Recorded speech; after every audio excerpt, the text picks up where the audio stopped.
For this weekend project, I head down to my hardware store and I need 2 types of rope, one smaller and one bigger than the other. What I need to do is take a 2x3 and I'm going to cut a 24-inch piece and a 36-inch piece, 2 of those. And what I'm going to do is build a box with it. I'm going to take the ends, put them together, and use a clamp. This is going to hold it in place while I pre-drill. And what I'm going to do is put in 3-inch screws to hold these pieces together. Once I get that done, I'm going to mark 2 inches from each side on the long end. I'm going to use a 1/2-inch paddle bit and I'm going to drill some holes through it. And I'll come back to that later. Once I get that all sanded, it's time for staining. I'm going to go every 4 inches around all the sides. I'm going to keep them spaced just right, and once I get them all drilled and cleaned up, I'm going to take that smaller twine that I got and I'm going to start weaving it in back and forth.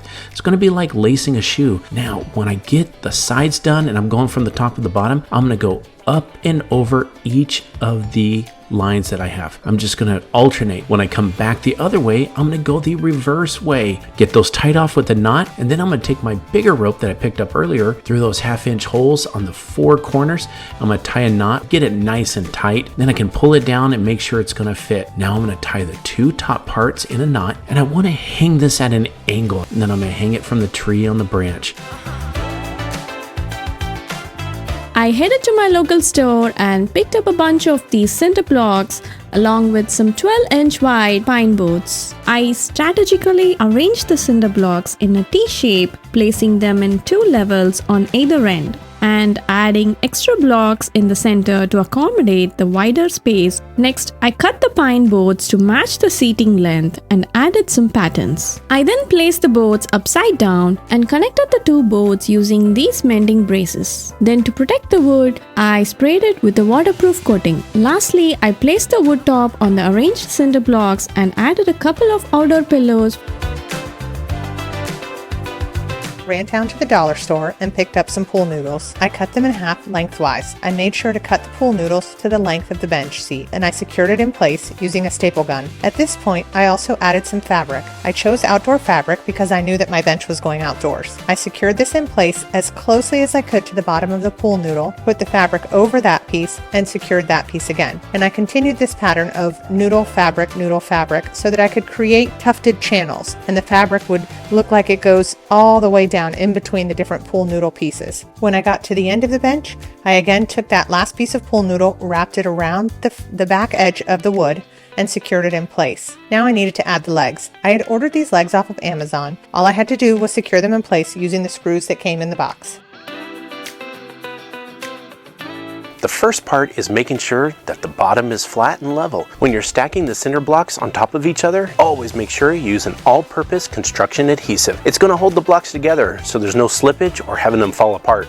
On a project like this, you're always going to want to make sure you're wearing gloves. You're going to lay and stack 4 of these cinder blocks together. You're going to do this for both sides. Always want to make sure I take my level and just make sure it looks good. Then we're going to take 2 more, turn them the flat way. Use the construction adhesive, lay it down, and put the bricks on. These are going to lay sideways, facing each other. The next thing we're going to do, on the back half of the last cinder block, we're going to put some construction adhesive and lay this cinder block facing up. Now that we've got our cinder blocks in place, you're going to use a total of 7 on each side. The next step is putting the wood in.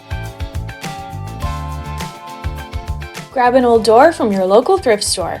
Place it on 2 sawhorses. Begin by removing any hinges and sanding it smooth. Once it's sanded, blow away the dust and add some primer.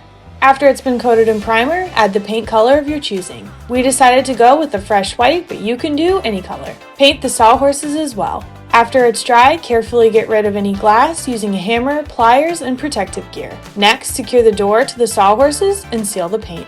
The mini window we removed allowed us to perfectly place our umbrella inside. I scoured Amazon for the perfect shower curtain. I want to make sure I leave enough hanging over. I'm going to give the table a quick coat of paint and sew them all the way around. Thread a piece of twine through the pocket I created. It's time to put the new cover on the table.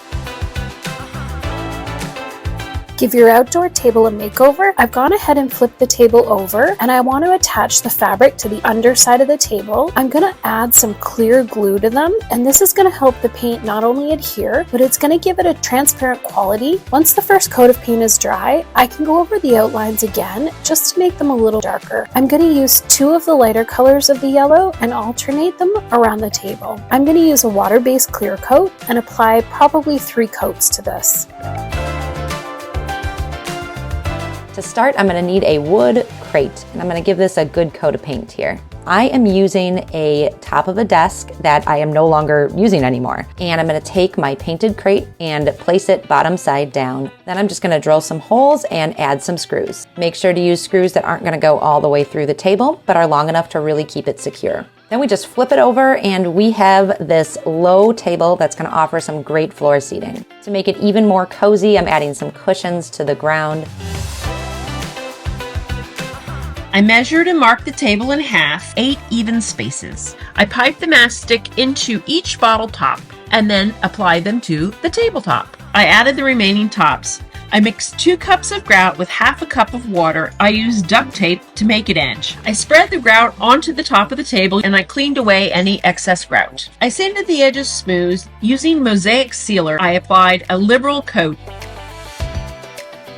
I found this fun shower curtain. I'm going to start by painting the table. Use a utility knife and run it along the edge. I want to seal the paint to protect it. Put a layer of Mod Podge all over the glass, and now I'm going to lay the shower curtain onto it. Trim off the excess, add 1 more layer of Mod Podge over the top for added protection. I've got this old glass table, get it all cleaned up. I'm going to tape around all of the edges. Next, we're going to do that 2-part epoxy. We're going to pour it halfway down the table. Next, we're going to mix a little bit of teal. We're going to pour it out. We're going to go with a darker green, and you're going to start spreading out that white. Start getting rid of all that flaky paint. Start spraying it with some good spray paint. It was time to put on the darkest color we have. Put some more waves on and spread it all out. I went to Lowe's and picked up this large plastic terracotta looking pot. To give this a light sand. My decor currently is horizontal stripes, so that's why I'm gonna go ahead and do this and use the width of the frog tape and make this easy for myself. So I am gonna do some pink and white stripes on this.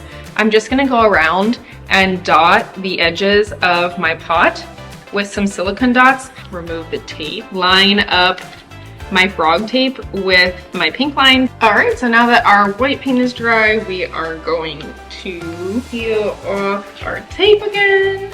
I'm just going to be using this Rust-Oleum matte clear coat. I took the table apart, separating the glass from the metal ring. Laid the glass on top of the picture. I mixed 2 parts white glue to 1 part black craft paint. I outlined the sun.